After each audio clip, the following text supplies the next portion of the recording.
You are listening to PastThink.com audiobook. Please like and subscribe, thank you. Chapter 7. At the River Pan battle, Yuan Shao fights Gongsun Zan. Sun Jian attacks Liu Biao at the Great River. By sheer determination and courage, Sun Jian and his men fight their way through. But at a heavy cost. 3 of his closest commanders die, as do more than half of his army. At last, exhausted and hunted, they ford the Yellow River and escape safely to the south. But from that day on, Sun Jian and Liu Biao are sworn enemies. Meanwhile, Yuan Shao has, through sheer cunning, seized control of Jizhou. This is how he did it. He began by suggesting to Gongsun Zan that they attack Jizhou together. He then informed Han Fu, the governor of Jizhou, of the threat Gongsun Zan posed, and then offered to join forces with Han Fu to protect the city. Some of Han Fu's advisors saw this for what it was, a plot to seize the city, but most thought he would ensure their freedom. When Yuan Shao arrived with his army and took over Jizhou, 2 of the advisors tried to assassinate him, but they were easily overwhelmed and slain by his guard. Han Fu was given an impressive, but meaningless title, and shunted out of the way, and Yuan Shao established himself and his army in Jizhou. Only then does Han Fu realize how foolish he has been and takes refuge in Qianlu. Gongsun Zan is naturally outraged at this treachery and goes on the offensive. His army meets Yuan Shao's army at a bridge crossing the River Pan. One army stands to the east of the bridge and one army stands to the west of the bridge. "Traitor," shouts Gongsun Zan. "What's this got to do with you?" retorts Yuan Shao. "Han Fu surrendered to me because I'm his superior, so I ask again, what has this got to do with you?" Gongsun Zan replies, "Once, Yuan Shao, you were called the rightful leader of the uprising, but now you have shown yourself to be no better than a beast." "Attack," shouts an enraged Yuan Shao. The struggle is so fierce that soon Gongsun Zan is in full retreat, galloping flat out for the mountains. He is chased by Wen Chou, one of Yuan Shao's champions. Bareheaded, exhausted, without weapons to defend himself, Gongsun Zan rides for his life, but his horse stumbles and throws him to the ground. Wen Chou is closing in for the kill, spear raised, when out of nowhere a young man charges down the hill and clashes with him, holding him off while Gongsun Zan rolls down the hill to try to escape. The young warrior holds Wen Chou back long enough for a group of Gongsun Zan's men to ride up. Wen Chou has no option but to retreat. The young man is tall, with large eyes under bushy eyebrows, an open face and heavy jowls. His family name is Zhao, and he has become known as Zilong, meaning son of the dragon. Having originally served under Yuan Shao, he grew disillusioned, and was coming to join Gongsun Zan, and is as surprised as he is that they have met this way. Side by side with Zhao Zilong, Gongsun Zan returns to his camp, and begins to reassemble his forces. The battle once again returns to the bridge. Gongsun Zan's main strength is his cavalry, while Yuan Shao relies on his force of crossbowmen. With 1,000 crossbowmen split into 2 wings, plus a further 800 bowmen and 15,000 infantry behind, he places himself right at the center. Gongsun Zan has his huge war banner embroidered with the word commander planted before the bridge. As the artillery begin their bombardment, his forces attack, only to be driven back by Yuan Shao's bowmen. Emboldened by this, Yuan Shao's infantry attack, cutting down the banner and forcing Gongsun Zan to abandon the bridge. Had it not been for Zhao Zilong once again coming to his defense and killing the attacking general, all would have been lost for Gongsun Zan. Fired up by this, Zhao Zilong single-handedly launches a counterattack, slashing his way through the troops of Yuan Shao. He is soon joined by Gongsun and his men. They drive in close to where Yuan Shao is fighting and nearly break through. But Yuan Shao rallies his troops and turns the tide of the battle once again, forcing Gongsun to retreat. Just as Yuan Shao feels confident of final victory, a great cry is heard, and into the fray, as if from nowhere, rushes Xuanda, Zhang Fei and Guan Yu, leading their men. Yuan Shao drops his sword in fright, and only just makes it back to the safety of his own camp. He loses many men who die in the river or in the counterattack of Gongsuan's troops.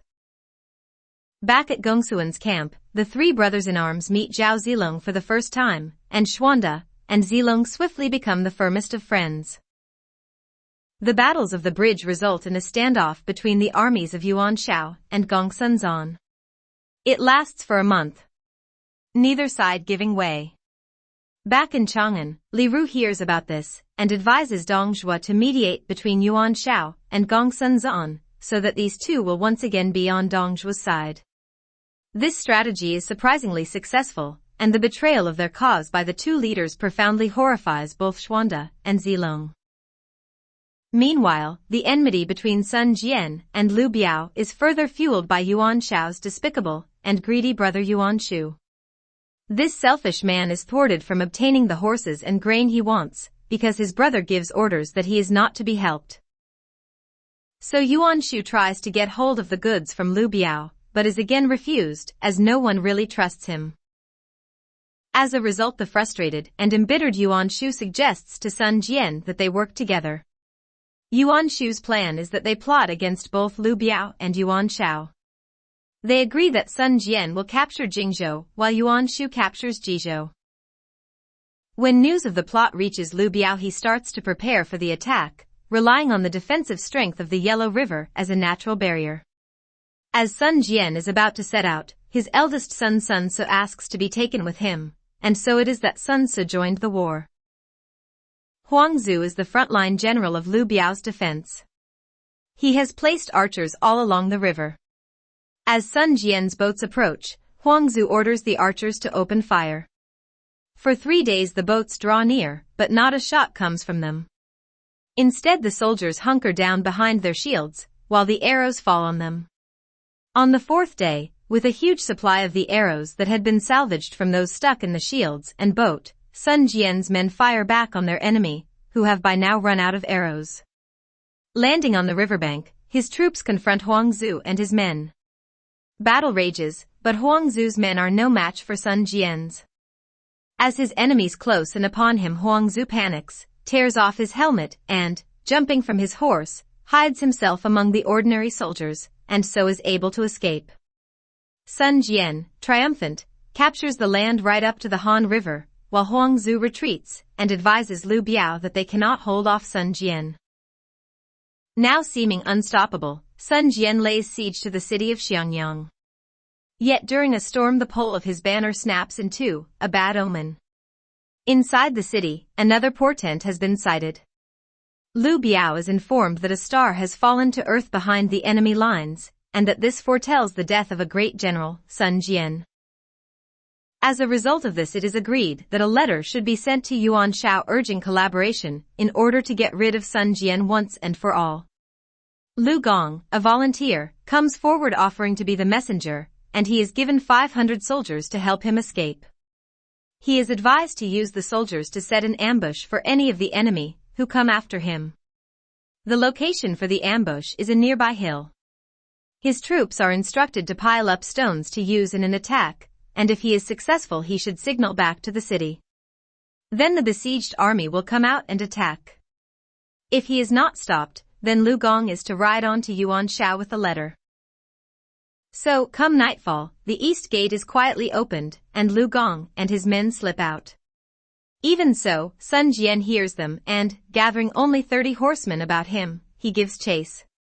Sun Jian rides straight into the ambush. Stones rain down, and one of them strikes Sun Jian on the head, killing him instantly. Sun Jian was only 37 years old when he died. All 30 of his men are killed. Then Lu Gong signals to the city, and out pour Liu Biao's troops. In the ferocious battle that follows, fortunes sway backwards and forwards between the opposing armies. Lu Gong is slain while Huang Zu is captured and brought back as a prisoner to the besiegers' camp. As day breaks, each side retreats.